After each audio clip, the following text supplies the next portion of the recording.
Season 8 is here, and Niantic has just dropped a massive feature to give another event, and it's very different from the norm of Monster Hunter now.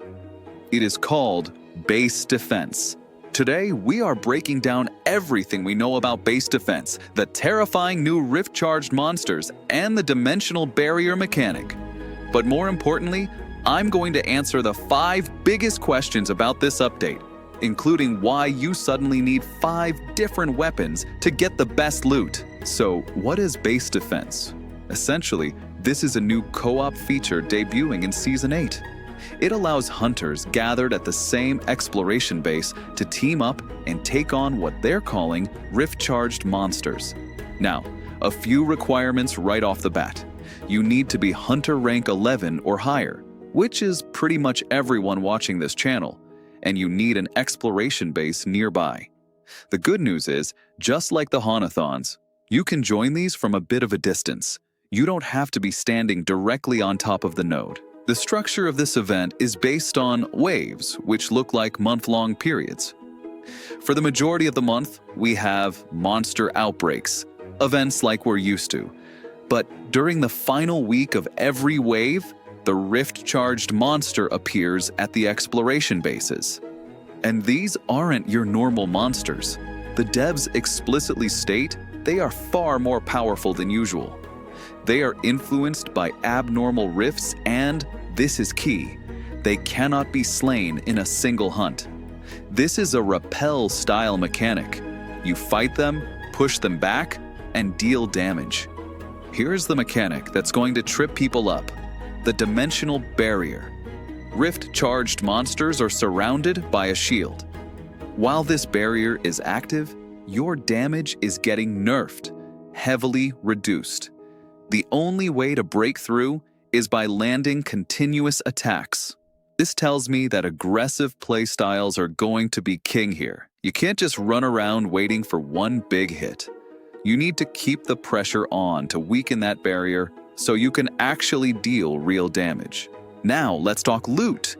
The damage you deal is converted into defense points. These points are tracked individually for each weapon type you use. We'll get into the strategy of this in a minute, but essentially, your rewards are calculated based on the combined score of your top 5 weapons. That is a massive shift in the meta. For Season 8 Wave 1, the schedule is already set. From January 12th to January 18th, 2026, we're facing a Rift-charged Rathian. Before that, we'll have a Rift-born Kezu outbreak in late December. So get your Thunder and Dragon weapons ready. Question number 1. Do I really need to upgrade 5 different weapons to get maximum rewards? Ideally, yes. To get the maximum possible defense rewards, the game sums up the best runs from your top 5 distinct weapon types. Think about it. If you are a bow main and you only use bow, you are going to get a massive score for your bow run, and then zeros for the other 4 slots. You're leaving points on the table. This is the game's way of pushing us to stop hoarding Zenny and actually craft different gear. Base Defense wants you to build things because they look cool or are fun to play, not just because they are the highest raw DPS. So to maximize rewards, you should try to have at least 4 other serviceable weapons, even if they're slightly weaker, just to fill those scoring slots. Question 2. Is it better to use a featured weapon or my strongest grade 10 weapon? The dev letter says using featured weapons grants a bonus to the defense points. But as we know, a grade 10 Black Diablos bow does a ridiculous amount of damage. Here is the reality. We are going to need to see the math on launch day. If the bonus is small, like 25%, your raw damage grade 10 powerhouse will probably still win. But if the dimensional barrier is easier to break with featured weapons, which is hinted at, then crafting that specialized Kezu weapon might actually be mandatory for high scores.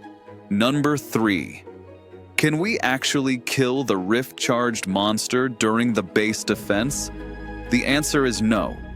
During the actual base defense event week, you are fighting instances of the monster. You defeat it by reducing its HP to 0 or timing out, which earns you hunt rewards. But the monster doesn't stay dead.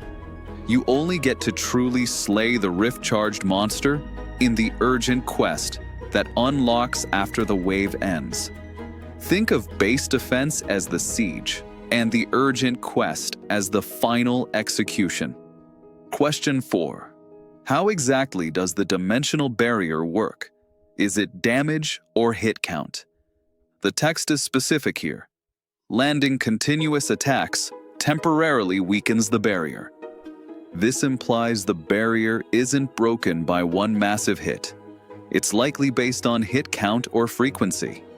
This means weapons like dual blades, bows, light bowguns, and sword and shield are going to be very valuable here. If you bring a great sword, you might struggle to keep the barrier down unless you are coordinating perfectly with teammates who are applying rapid hits. The barrier regenerates, so if you stop attacking, you lose your damage window. Aggression is key. And finally, the most important question for your progression. What are exchangeable materials? And can I get Wyvern gem shards? This makes base defense potentially one of the best ways to farm WGS without relying purely on RNG drops from 8-star monsters.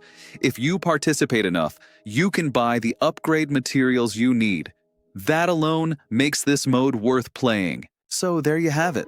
Base defense is looking like a great reason to expand your arsenal. My advice right now, look at your equipment box. Do you have 5 different weapon types you can comfortably use? If not, maybe start crafting some of the weapons discounted here. Do the quest items they gave us to give you more Astalos and Kezu materials. You're gonna need them for Wave 1. Happy hunting, and I'll see you in the next one.